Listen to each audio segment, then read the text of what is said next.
سے جل رہی مجوسیوں کی آگ اس رات بجھ جاتی ہے۔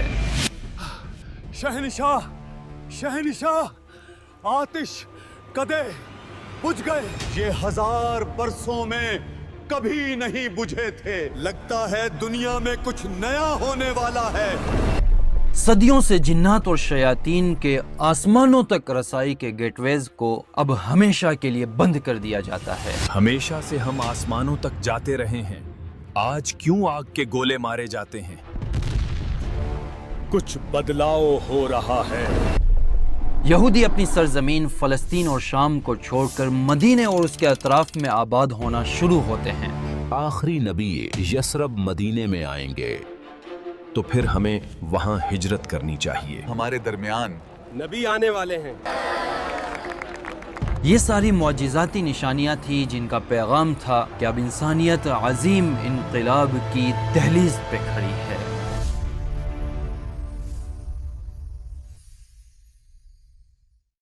رسول اللہ صلی اللہ علیہ وسلم کی بعثت سے قبل یونیورسل لیول پر کچھ ایسے ڈرامیٹک چینجز آئے جن سے یہ بتانا مقصود تھا کہ اب دنیا میں کچھ میریکولس معجزاتی ہونے جا رہا ہے۔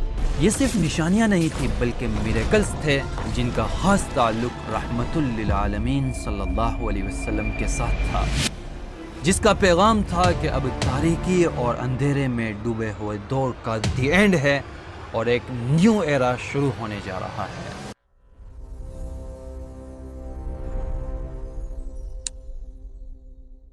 ان میں ایک بڑی یونیورسل سائن آسمانی دنیا کو میڈیورز اور شوٹنگ سٹارز کے ذریعے اسٹرانگ سیکیورٹی دے کر جنات اور شیاطین کے گیٹ ویز کو ہمیشہ کے لیے بند کر دیا جاتا ہے۔ صدیوں سے جنات اور شیاطین آسمانی مقامات پر بیٹھ کر فرشتوں کی گفتگو سنتے، پھر دنیا میں نجومیوں اور کاہنوں کو ادھوری خبریں پہنچاتے۔ وہ ان میں اپنے تخیلات اور امیجینیشن ملا کر لوگوں کو فیوچر کے حوالے سے پریڈکشن دیتے۔ لوگ انہیں جادوگری اور غیبی طاقتوں کا مالک سمجھتے، لیکن نور عالم صلی اللہ علیہ وسلم کی ولادت باسعادت سے پہلے جنات اور شیاطین کے آسمانوں تک رسائی کے سارے دروازے بند کر دیے جاتے ہیں۔ ہمیشہ سے ہم آسمانوں تک جاتے رہے ہیں، آج کیوں آگ کے گولے مارے جاتے ہیں؟ خود جنات اور شیاطین کے اس کنفیشن کو اللہ نے قرآن کریم میں بڑے خوبصورت انداز میں ذکر فرمایا ہے۔ سورہ حجر، سورہ جن، سورہ ملک اور سورہ صافات میں یہ مضامین ہے۔ وَأَنَّا لَمَسْنَا السَّمَاءَ، جنات اور شیاطین آپس میں بات چیت کر رہے ہیں کہ اس مرتبہ ہم نے آسمانوں تک رسائی کے گیٹ ویز چیک کیے، لیکن فَوَجَدْنَاهَا، تو ہم نے وہاں شدید پہرا اور اسٹرانگ سیکیورٹی دیکھی، اور وَأَنَّا كُنَّا نَقْعُدُ مَقَاعِدَ لِلسَّمْعِ، پہلے تو ہم وہاں بیٹھ کر فرشتوں کی گفتگو سنا کرتے تھے، لیکن آج تو کوئی کوشش کرے تو اسے دہکتے گولے مارے جاتے ہیں۔ صحیح مسلم میں ابن عباس رضی اللہ عنہ کی روایت کے مطابق رسول اللہ صلی اللہ علیہ وسلم اپنے صحابہ کرام سے فرماتے ہیں کہ یہ ٹوٹتے ستارے کسی کی موت اور پیدائش کی وجہ سے نہیں گرتے، بلکہ اللہ جب آسمان میں کوئی فیصلہ سناتا ہے، شیطان اسے سننے کی کوشش کرتا ہے تو اللہ کی طرف سے شوٹنگ سٹارز، میڈیورز، شہاب ثاقب اور دہکتے گولے کی شکل میں انہیں مارے جاتے ہیں اور روکے جاتے ہیں۔ آسمانوں کی اس انقلابی تبدیلی کا فوری اثر زمین پر نظر آیا۔ عرب کے وہ کاہن اور نجومی جن کی زبانیں صدیوں سے مستقبل اور فیوچر کے بھید سناتی تھی، یکایک خاموش ہو گئی۔ قسمت کا کاروبار جو نسلوں سے راتوں کی محفلوں میں سجا کرتا تھا، ایک ہی لمحے میں ویران ہو گیا۔ قبائل حیرت میں ڈوب گئے کل تک تو ہمیں مستقبل کے بارے میں بتاتے تھے کہ آخر کل تک جو چہرے مستقبل کے راز سناتے تھے، تمہارے ہاں بیٹا ہوگا، کل بارش ہوگی، کل تمہیں اتنا نقصان ہوگا، کہ آج کیوں خاموش اور لاجواب ہو گئے۔ اصل حقیقت یہ تھی کہ اب وحی کا سنہرا سلسلہ شروع ہونے کو تھا۔ انسانیت کو ایک ربانی پیغام، ڈیوائن میسج ملنا تھا۔ اللہ نے آسمانوں کے سارے دروازے بند کر دیے تاکہ کلام الہی میں کسی کی سرگوشی اور مداخلت کی کوئی گنجائش باقی نہ رہے۔ آسمانوں کی وسعتوں میں صرف وحی کی روشنی عام ہو۔ تاریخ کو ایک نئے دور کا آغاز دیکھنا تھا جس میں آسمان اور زمین کے درمیان صرف اللہ کے کلام کی گونج بلند ہو اور غیر کی ہر آواز اب ہمیشہ کے لیے خاموش ہو جائے۔